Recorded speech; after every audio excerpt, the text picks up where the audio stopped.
നമസ്കാരം. മലയാളിക്ക് വ്യായാമം ചെയ്യണമെന്നറിയാം.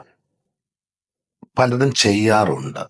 പക്ഷെ ശരിക്ക് തിയറി പഠിച്ചിട്ടാണ് പ്രാക്ടിക്കല് ചെയ്യേണ്ടത്. ശരിക്ക് എന്തിന് വ്യായാമം ചെയ്യണം, എങ്ങനെ ചെയ്യണം, എത്ര ചെയ്യണം, ഇതൊരു വ്യക്തമായിട്ടുള്ളൊരു കാഴ്ചപ്പാടില്ലാതെ എന്തെങ്കിലുമെല്ലാം ചെയ്തു കൂട്ടും. പലർക്കും അവിടെ വേദന, ഇവിടെ വേദന, ഇങ്ങനെ പ്രശ്നങ്ങൾ വന്ന് കുറച്ച് കഴിയുമ്പോൾ വ്യായാമം ചെയ്തിട്ട് വലിയ കാര്യമൊന്നുമില്ല എന്ന് പറഞ്ഞ് നിർത്തുകയും ചെയ്യും. ഓക്കെ. എന്തിനാണ് വ്യായാമങ്ങൾ? നമ്മൾക്ക് ഒരു പ്രായം കഴിയുമ്പോഴേക്ക് നമ്മുടെ ശരീരത്തിന് കുനിയാനും നിവരാനും തിരിയാനും മറിയാനുള്ള കഴിവുകൾ കുറഞ്ഞു കുറഞ്ഞു വരും. സോ ഇതിനാണ് സ്ട്രെച്ചുകളും അല്പം യോഗ തുടങ്ങിയ കാര്യങ്ങൾ ചെയ്യേണ്ടത്. മെഡിറ്റേഷൻ എല്ലാവർക്കും ഒരേ കുറച്ച് മനസ്സമാനം സ്വസ്ഥത എല്ലാം കിട്ടാൻ വേണ്ടിയിട്ടുള്ളത്. നമ്മുടെ ഓരോ കോശങ്ങൾക്കും ഓക്സിജൻ വേണം. ഓരോ കോശങ്ങൾക്കും മാക്സിമം ഓക്സിജൻ സപ്ലൈ ചെയ്യാൻ വേണ്ടിയിട്ടാണ് ബ്രീതിങ് എക്സസൈസ് ചെയ്യുന്നത്. അതിട്ടിപ്പോൾ കാർഡിയക് എക്സസൈസ് ചെയ്ത് ഹൃദയത്തെ സ്ട്രെങ്തൻ ചെയ്ത് ഹൃദയത്തിന്റെ പവറെല്ലാം നമ്മളതൊക്കെ മെയിൻറ്റെയിൻ ചെയ്യണം. കാരണം ഹൃദയം നിലച്ചാൽ എല്ലാം കഴിഞ്ഞില്ലേ. സോ അതാണ് എയ്റോബിക് എക്സസൈസസ് നമ്മൾ ചെയ്യേണ്ടത്.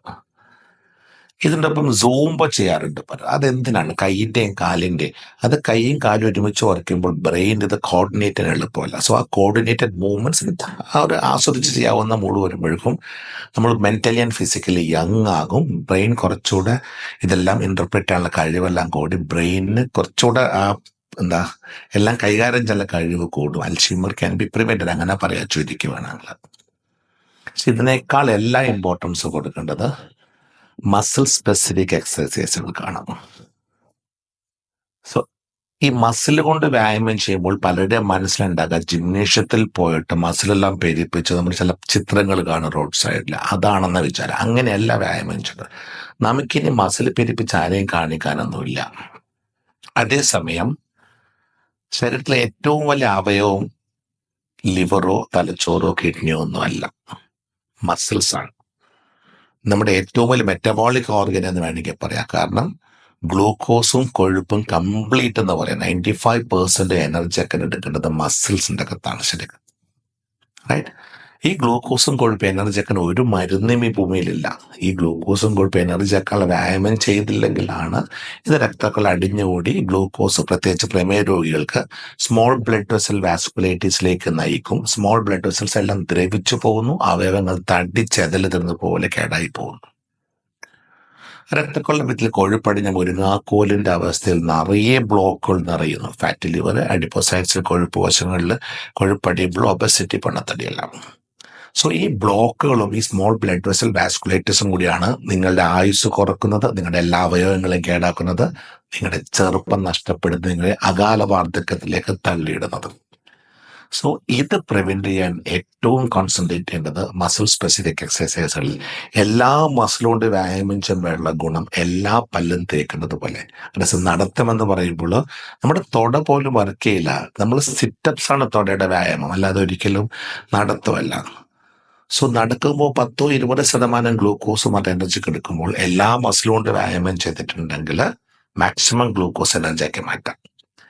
സോ വ്യായാമത്തിൽ എന്തിനാണ് മസിൽ സ്പെസിഫിക് എക്സസൈസുകൾ എന്നത് തിരിച്ചറിയുക, ബ്രീത്തിങ് എന്തിനുള്ളതാണെന്ന് തിരിച്ചറിയുക, കാർഡിയക് എക്സസൈസസ്, യോഗ, സ്ട്രെച്ചുകൾ ആൻഡ് ഫ്രീ എക്സസൈസുകൾ ശരീരത്തിന്റെ വഴക്കം എല്ലാം കൂട്ടി ഏറ്റവും നല്ല ആരോഗ്യത്തിൽ ശരീരത്തിന്റെ എല്ലാ ഭാഗത്തേക്ക് രക്തോട്ടം കൂട്ടി മസിൽസ് എല്ലാം സ്ട്രെങ്തൻ ചെയ്യുമ്പോൾ ഓട്ടോമാറ്റിക്കലി ജോയിൻസ് എല്ലാം സ്ട്രോങ് ആവില്ലേ.